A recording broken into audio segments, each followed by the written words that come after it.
आमची मागणी याप्रमाणे आहे की महाराष्ट्रामध्ये आणि देशामध्ये संविधानाच्या बाबतीमध्ये जे काही देशद्रोही लोक आहेत हे खोडसाळपणाने या ठिकाणी त्यांचं काम चालू आहे। म्हणून शासनाला या ठिकाणी हे कळावं आणि त्याचा निषेध म्हणून आम्ही या ठिकाणी हे करत आहेत। जो महाराष्ट्रामध्ये परभणी या ठिकाणी डॉक्टर बाबासाहेब आंबेडकर पुतळ्यांच्या शेजारी जो संविधान शिल्प आहे त्या शिल्पाची काही देशद्रोही लोकांनी या ठिकाणी तोडफोड केली आणि महाराष्ट्रामध्ये त्याचे पडसाद या ठिकाणी वाईट असे उमटत आहेत। जाती जातीमध्ये आणि धर्माधर्मामध्ये तेढ निर्माण करण्याचं काही लोक हे या ठिकाणी जाणून बुजून करत आहेत।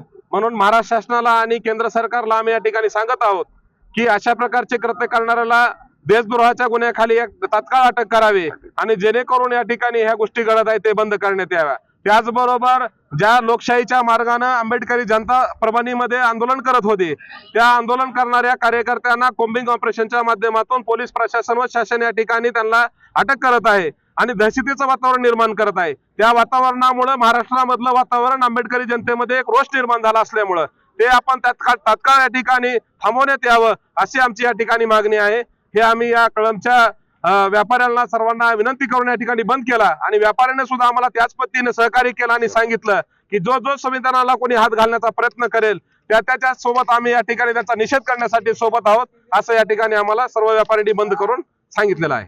आज ज्या पद्धतीने सर्व जाती धर्माचे संविधान प्रेमी लोक इथं जमलेले आहेत, मला असं सांगावंसं वाटतंय की जो माथेफिरू आहे त्याला पोलिसांनी पकडले, पण याच्या मागे खडे षडयंत्र कोणाचं आहे हे पोलीस प्रशासनाने पकडून देणं व जो शांततेत मोर्चा चालू होता परभणीमध्ये त्याला हिंसक कोणी केलं हे पण बघणं गरजेचं आहे। कारण या महाराष्ट्रामध्ये आज सर्व बहुजन गुन्हा गोविंदाने नांदत असताना कुठेतरी महाराष्ट्र बिघडवायचं आहे, दंगली घडवायच्यात, हे कटकारस्थान कुणाचं आहे, याच्या मागे खरा मास्टर माइंड कोण आहे हे सत्यता येणं सगळ्या जनतेसमोर 100% म्हणजे आलं पाहिजे व कळालं पाहिजे।